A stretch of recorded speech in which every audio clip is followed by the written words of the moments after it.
नमस्कार दोस्तों, स्वागत है आपका हमारे आज के इस सेशन में जो कि जनरल साइंस का है।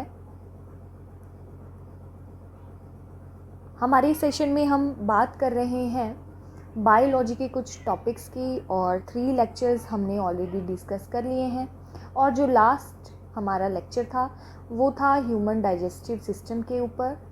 तो हमने उसमें आधी चीज़ें डिस्कस कर ली हैं और उन्हीं चीज़ों के साथ हम आज की वीडियो में कंटिन्यू करेंगे। तो चलिए शुरू करते हैं हमारी आज की वीडियो। हमने डाइजेशन की बात स्टमक तक कर ली थी कि कैसे खाना जो है वो पेट में हमारे पचता है और कौन कौन सी चीज़ें हेल्पफुल होती हैं।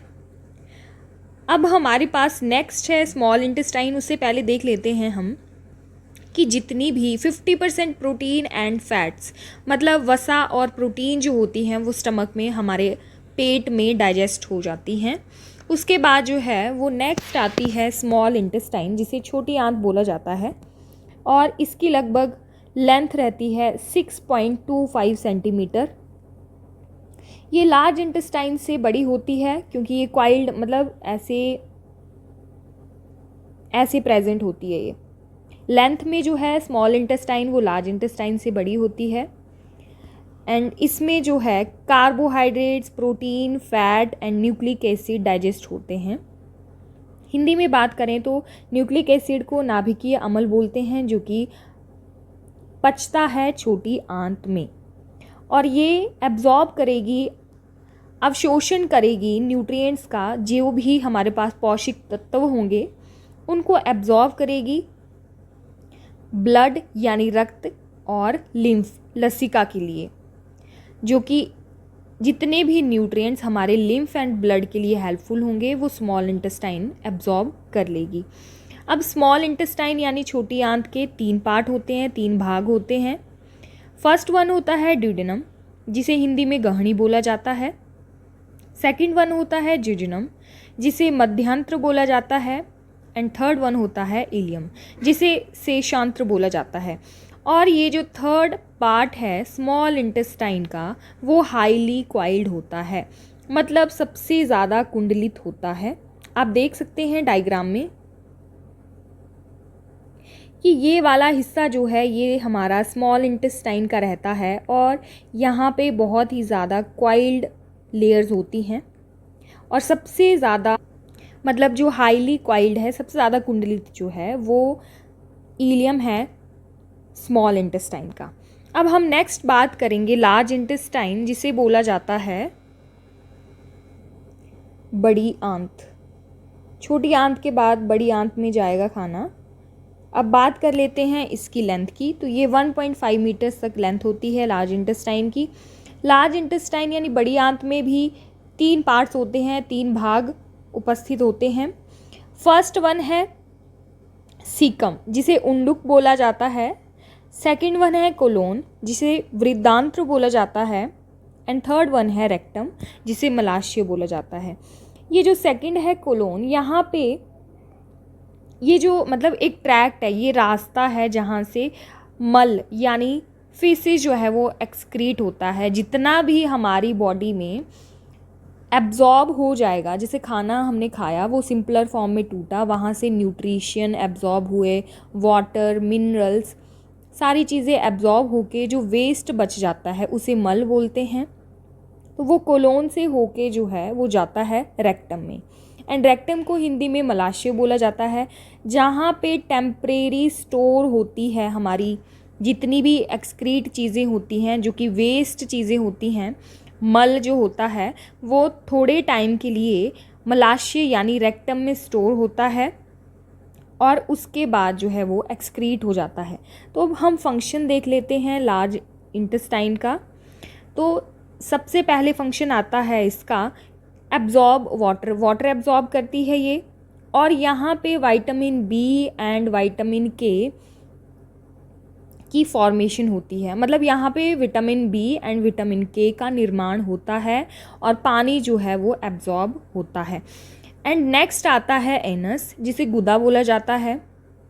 यहाँ से ये रेक्टम से जितना भी हमारे पास ये स्टोरेज हुई थी, डिफिकेशन का मतलब होता है कि जब एक्सक्रीट प्रोडक्ट जो वेस्ट नाइट्रोजनियस वेस्ट होता है हमारी बॉडी का, वो निष्कासित हो जाता है हमारे शरीर से, उसे डिफिकेशन बोलते हैं, और वो होता है एनस यानी गुदा के द्वारा।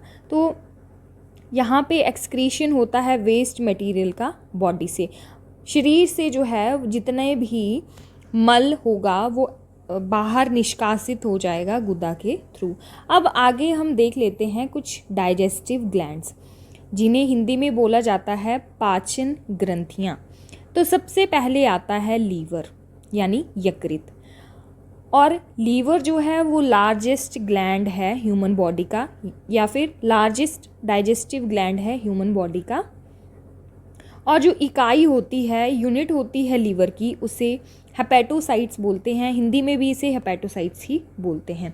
ये यहाँ पे आप डायग्राम में देख सकते हैं कि यहाँ पे कौन सी कोशिकाएं, कौन से सेल प्रेजेंट होते हैं, एंड हेपेटोसाइट्स भी कैसे उपस्थित होते हैं।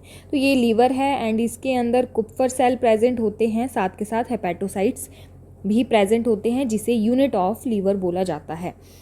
और जब बोलते हैं कि कोई भी व्यक्ति जब बहुत ज़्यादा अमाउंट में जो है वो अल्कोहल यानी शराब का सेवन करते हैं, उन्हें सिरोसिस हो जाती है।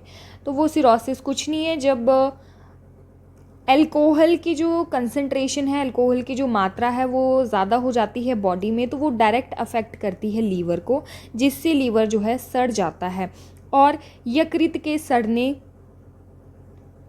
को सिरोसिस कहते हैं। या फिर जब डैमेज हो जाता है पूरी तरह से लीवर ही, तो उसे हम सिरोसिस बोल देते हैं। और ये होती है अल्कोहल, ये बीमारी है जो कि अल्कोहल के थ्रू होती है।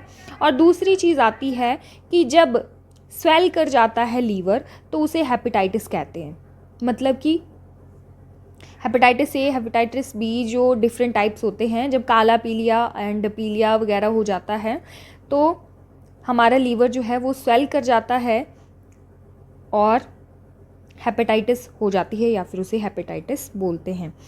अब लीवर में ही ओरिजिन होता है आरबीसीज, जिन्हें लाल रक्त कोशिकाएं बोलते हैं। ये जो हैं ओरिजिनेट होती है रेड बोन मैरो से, जिन्हें हिंदी में बोला जाता है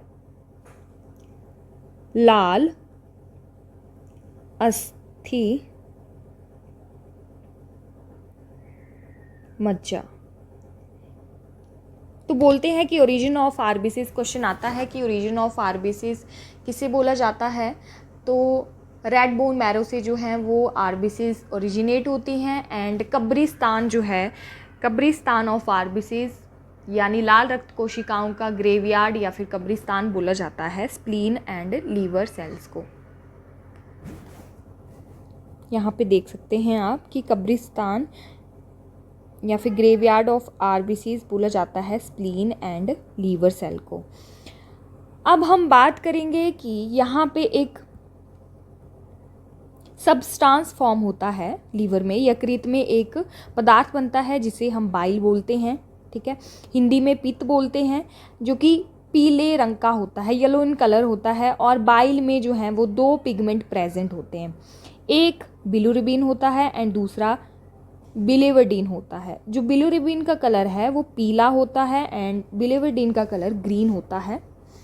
हम बात करेंगे बिलिरुबिन की। तो जब बिलिरुबिन का लेवल जो है हमारी बॉडी में ज़्यादा हो जाता है, तो व्यक्ति को जॉन्डिस यानी पीलिया हो जाता है। और क्वेश्चन ऐसे बनता है डायरेक्टली कि जब किसी व्यक्ति को पीलिया यानी जॉन्डिस हुआ हो, तो वो कौन से ऑर्गन को अफेक्ट करता है सबसे ज़्यादा, तो लीवर को अफेक्ट करता है जब भी हमारी बॉडी में पीलिया देखने को मिलता है।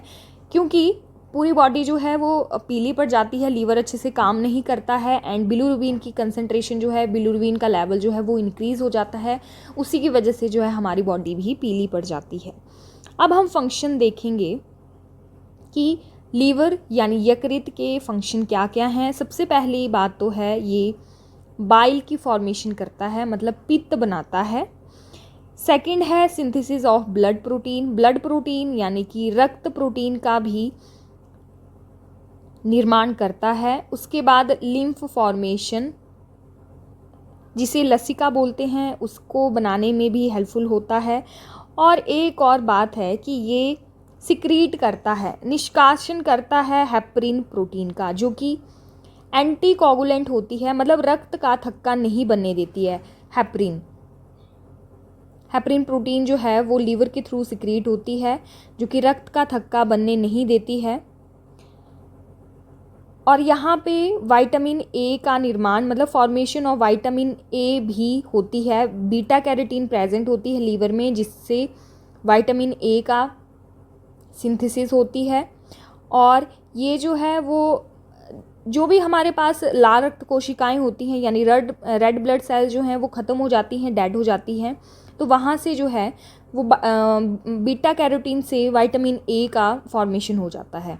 और यहाँ पे कुछ और भी, जैसे ग्लाइकोजन फैट्स हो गया, आपके पास बाइल हो गया, वाटर हो गया, आयरन हो गया, पोटेशियम हो गया, इनका भी संचय करता है लीवर। और अब हम नेक्स्ट देखेंगे पैनक्रियास के बारे में, जिसे हिंदी में अग्नाशय बोला जाता है। तो इसका स्ट्रक्चर जो होता है वो एक पत्ते के आकार का लीफ लाइक स्ट्रक्चर होता है पैनक्रियास का। और इसमें भी दो भाग आते हैं, दो पार्ट्स आते हैं, एक एंडोक्राइन और एक एक्सोक्राइन। एंडोक्राइन को हिंदी में बोला जाता है अंतस्रावी और एक्सोक्राइन को बोला जाता है बहिर्स्रावी। तो जो एंडोक्राइन है वो हार्मोन वगैरह रिलीज़ करते हैं हमारी बॉडी में, ब्लड के साथ मिक्स होते हैं, ये ब्लड के साथ ही hormone and chemical enzymes secrete करते हैं, निष्कासन करते हैं इन सभी चीज़ों का। और जो एक्सोक्राइन्स होते हैं वो ब्लड के साथ मिक्स नहीं होते हैं। तो जो पैनक्रियाज है वो अमाइलेज, एक एंजाइम है अमाइलेज, उसको सिक्रीट करता है, उसका निष्कासन करता है, जिसकी वजह से 70% जो स्टार्च या फिर कार्बोहाइड्रेट जो होती है स्मॉल इंटेस्टाइन में वो डाइजेस्ट हो जाती है। ठीक है जी। अब मैं बात करूँगी इंसुलिन, ग्लूकागन एंड सोमैटोस्टैटिन, इनका पैनक्रियाज में ही प्रेजेंट होते हैं ये।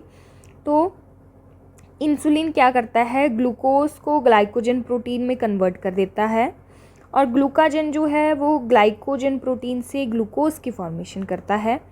एंड सोमैटोस्टैटिन जो है वो इन दोनों इंसुलिन एंड ग्लूकागन की सिक्रीशन को रोकता है। मतलब जो हमारे पास इंसुलिन एंड ग्लूकागन है उनको स्रावित होने से रोकता है। एक और आता है हमारे पास, दैट इज़ ट्रिप्सिन।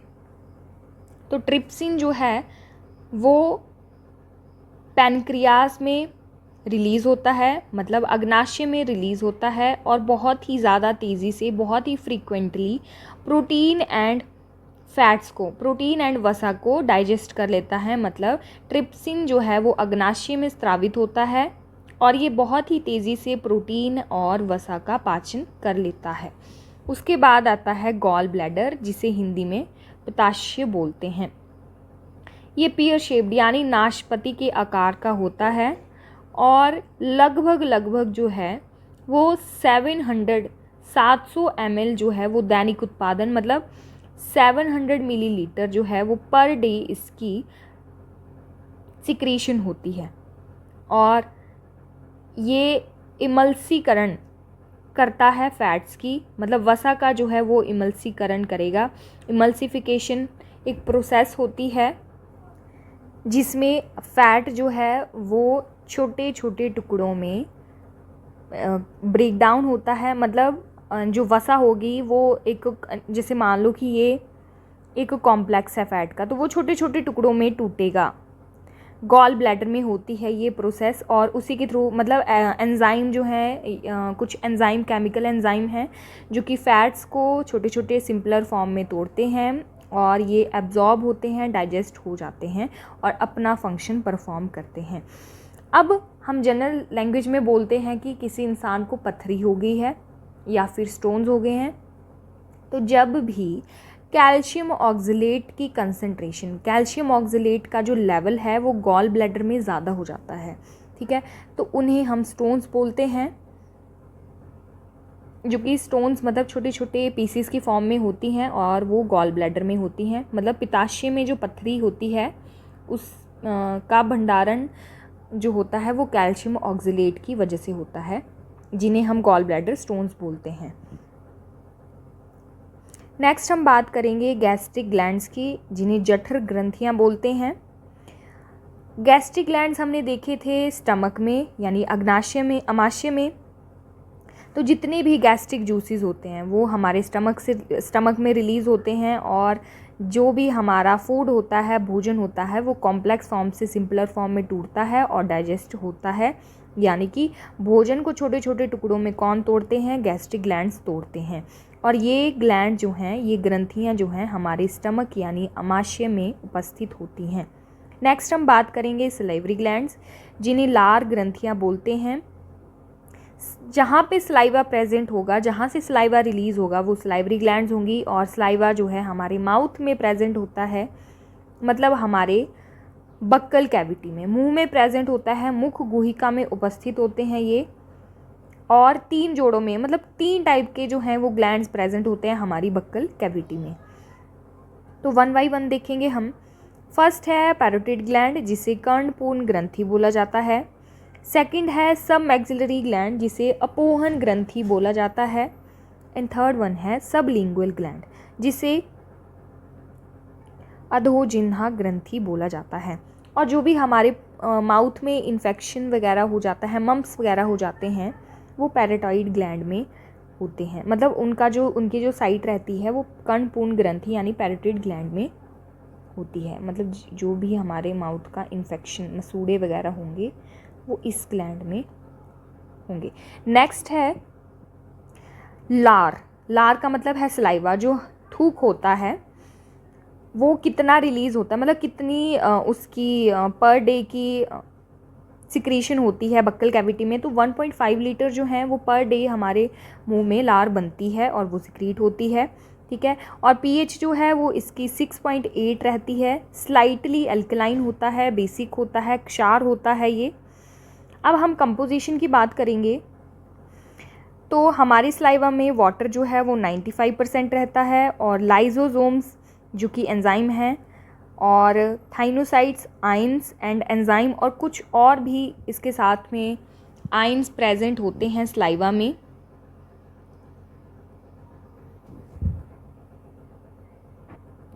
एंटीबैक्टीरियल मतलब जो बैक्टीरिया के अगेंस्ट होगा वो लाइजोसोम्स होते हैं, और जो एंटी माइक्रोबियल, जो माइक्रोब्स अटैक करते हैं हमारे मुंह में, मतलब जो भी माइक्रोबियल इन्फेक्शन होगा या फिर एंटीबैक्टीरियल इन्फेक्शन होगा, उससे हमें बचाएंगे। एक तो लाइसोसोम बचाएगा और एक थायोसाइनेट जो आयंस होंगे वो बचाएंगे।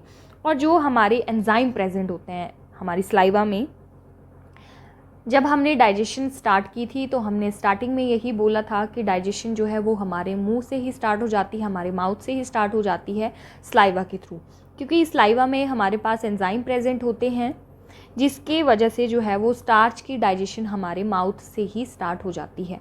तो ये जो एंजाइम है वो डाइजेस्ट करते हैं बेसिकली स्टार्च को।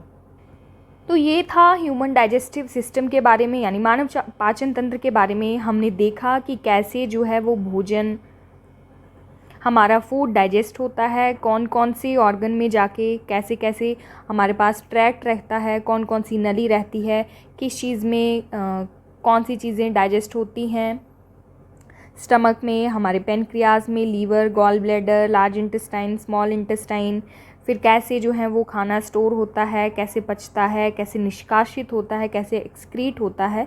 ये सब देखा हमने ह्यूमन डाइजेस्टिव सिस्टम के बारे में। सो आई होप आपको ये वीडियो हेल्पफुल लगी हो, तो प्लीज़ वीडियो को लाइक करें, शेयर करें एंड हमारे चैनल को सब्सक्राइब करें। नेक्स्ट लेक्चर में हम नेक्स्ट टॉपिक डिस्कस करेंगे, तो बने रहिए हमारे चैनल के साथ।